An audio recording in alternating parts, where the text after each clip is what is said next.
Hey guys, Lowell from TechFix here. I'm in the studio today with Jack Getz. Jack Getz in the house. What are we talking about today, Jack? We're talking about the ambassador. Do you know what the ambassador is? I do know what the ambassador is. What is the ambassador? The ambassador is the person that goes through an interview process and everything seems well, and then there's a different person that shows up once you like hire the twin. them. Yeah. The twin, The yeah, the evil twin. Yeah, so I don't know if other people probably use this, but my wife and I, we've been together for 8 years plus now. And when you're dating as an adult, like you run into this a lot, right? The ambassador shows up on the date, and then after a little while, there's a different person there. It worked for me, man. What's that? That worked for me. Yeah? I guess so, yeah. Sorry, Emily. Yeah. She knows by now. Emily's told me, yeah. She's figured it out. She's right. smart, yeah.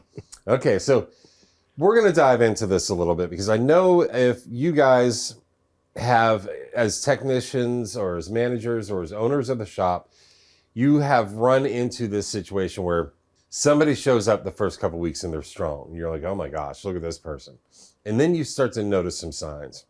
So, Jack, and this may not, be concern technicians directly, but I think it's important, and for you guys to know that when you're in an interview, you want to show up as your most genuine self. Okay, and Jack, I want to talk to you a little bit about what your process is.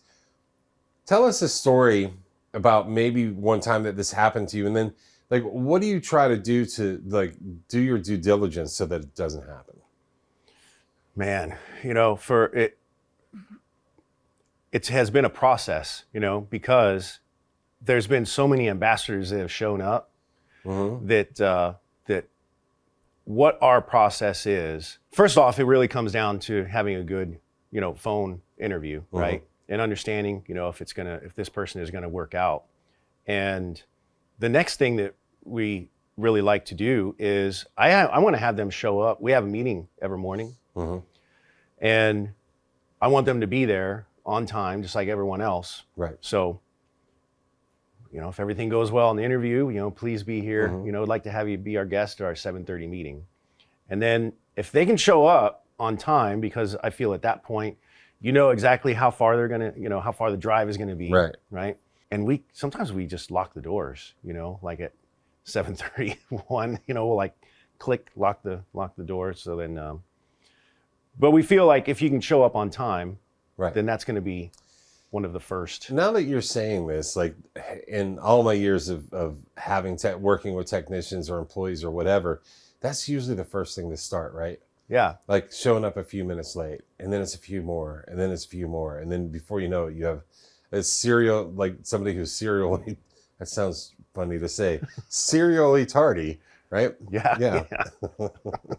Yeah, I feel that over time, as I've gone through so many and had so many bad experiences, and a lot of this kind of comes down to, the owner and me developing and, personal development. But the bottom line is if you can show up on time or early, that's an even bigger one. If they're supposed to be here at 7:30 and they're here at 7 and they're talking with everybody else, and, and I walk up and I'm like, there's the new guy, right, the potential, person. And then you as an employer, that's the best it's ever going to get right there. Right? Yeah. It's going to be all downhill from There's here. Something odd here. This is too much. They're working it. Yeah.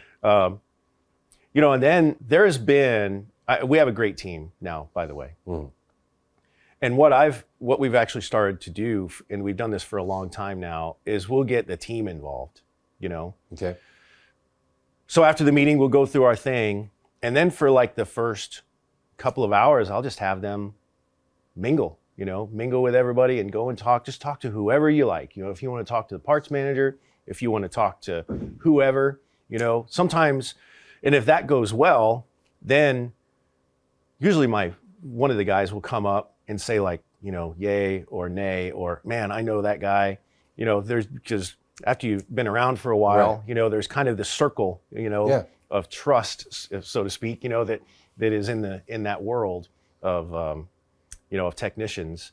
And if I get the thumbs up, then we'll really go into, kind of do a deep dive on understanding if this person is really the type of person that we want to have working there. Are there any other tools that you like to use? Like, a lot of people use the Enneagram, they use Cultural Index, they use Athena, Briggs-Meyer, whatever that is. I'm not too familiar with that one, but is there anything else as far as personality testing goes? When it gets to, once we've gone through that first initial, interview process and, understanding if they're going to be the right fit, one of the very last things that I'll do is I'll give them that test. I'll give them the Athena exam. And I don't know if anybody has used that. Well, let's talk about that for a second, because this is one of the things that I geek out on, because I do a lot of technician analysis. So, now analyzing technicians' skill set, their knowledge, their abilities, that sort of thing, especially as it regards to like a team, right? Mm-hmm. So if I could do a team analysis in your shop and we could figure out how to train your team to become better in areas that you're weak, right? This is largely what I do here. And then also figure out who you need to hire and put on your team, right? Personality testing is really important in that, right? Absolutely. It's not just about skills and ability. I would rather advise somebody to hire a tech that has a little bit less, skill and ability and a great attitude and a willingness to show up and be a team player than an A tech who's got an attitude problem, right? Right. Now, the Athena test, and I've used pretty much all of them, as far as personality tests to figure out where somebody's coming from. Not that I like to put people in boxes, but it is insightful, It definitely is. The Athena test, above all of them, is interesting to me because it was developed. Do you know why it was developed? I don't recall. So it was developed to assess whether prisoners were going to re-enter just normal daily life, and they were going to assimilate properly or not. Wow. Right? So, and then they started to realize, like, not saying that all employees are potential, prisoners or whatever. Yeah. I guess we all are. Really. Yeah, we're one bad decision away. Yeah, one bad decision away. So it's really interesting. And they looked at that and they were like, oh, this has a lot of different applications. Like if I can take this prisoner and figure out if they're going to get along, and I think they boil it down even to region of the country. If they're going to get along with the culture here and reassimilate and do well and have healthy, productive lives, well, why can't we take one technician or employee and figure out if they're going to work on a team or not? This is really interesting. Yeah. The psychology behind that just blows me away. Yeah, that's very interesting. Have you ever had a conversation with Beth, the woman who runs that program? I have, several times. Yeah. Not to in depth of the origin or anything, Yeah. but yeah, definitely. Yeah, it's cool. For a while, I'd call her all the time. Like, tell me about this person. And, don't hire him. Oh, yeah. Okay. And then it took, some trial and error because I'm like, she can't. No, I'm going to hire him. I shouldn't have hired him. She was right. Right. This guy. Yeah, she's sharp. Yep. She's very, very. Mm-hmm. And to your point of it's the team, Mm-hmm. I will absolutely, because you can train, right? Right. I can show someone how to fix something, but if they don't have the right personality, if they don't have the right, the right drive, if they don't have if they just don't fit, Right. then I can't do much with that, Yeah. So that's why for us now, since we have such a great team, it's important to make sure that whoever we're going to allow into our, into our circles, Yeah. into our house, that they're going to be the right fit. Yeah. I mean, it's happened in my shop. It's happened in shops I've coached. It's, if you hire the wrong person and and trust me, there are technicians, service advisors managers out there that are bad seeds, but they have great charisma. Mm-hmm. And they start shopping for votes and they start getting people on their side. Yeah. And before you even know it, you have mutiny in the shop. Right. That can happen very fast. It can happen very fast. And then if you just remember, like, we're not here, this is not like, you don't, number one, you don't want that to happen in your shop, whether you're a technician or an owner. And because let's remember, at the end of the day, we're there to fix cars and make money, right? Like, it's not about like, well, Jack's never here, and this guy is saying this, that, and the other thing. And I could give you a list of dozens of shops where that exact scenario played out. Mm-hmm. So it's important to what we're talking about is important. Right. If you're on a team as a technician and you're like, man, this guy's a bad seed, see something, say something, man. Yeah, that's huge, And then when something starts going down, I mean, it actually happened in my shop, recently. There was a particular situation that showed up, and one of the guys came in and said, "Look, man, I don't know if you know this, but this X, Y, and Z thing happened, and I don't know where it's at. It happened, like yesterday. I'm not sure, but I just feel like that you should know about this." And then so I started doing some research, and sure enough, there was something that was not kosher that happened, and we had to make a change. It was a pretty big situation. So we had to make a change. Had to make a change. Going in another direction. Get the movie down to the basement. I can recall I hired this guy. I mean, there's been so many, but I hired this guy. He was a great sprinter tech, and he came on, great interview, worked with me for probably 3 months, but there was we started to notice some stuff. He started to want to work in the corner by himself, and he was doing things like asking for 8 hours of diagnosis on a sprinter. And then I busted him, right? And it was like he knew exactly what the problem was. Let the sprinter sit all day, and then he'd go out and fix a fuse, fix a wire, whatever, and boom, 8 hours on his paycheck, right? Yeah. So we made that right with our customers, and I called him on it, and I was like, "Hey man, you can't work here anymore." And the dude erupted violently. Oh wow. Yeah, and it was just one instance. Back then we didn't have background checks like we have now and things that we can do. And another guy that I hired who was also he was L1 Master Tech. I didn't realize that he was running from a divorce, and I didn't realize he was having a divorce because he had an addiction issue, which, look, I'm familiar with that. I get that. But he presented really well. And, at that time I'd be like, "Hey, show me some pictures of your toolbox." Cause he was coming up from Louisiana. I was in Texas at that moment.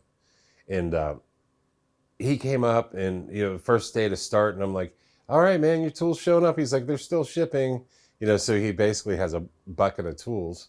And I'm like, "Okay, well, you can work out of my toolbox." And then next day he's like, "Yeah, they're still not here yet. Tools aren't here yet." And then my tools started to disappear. Yeah.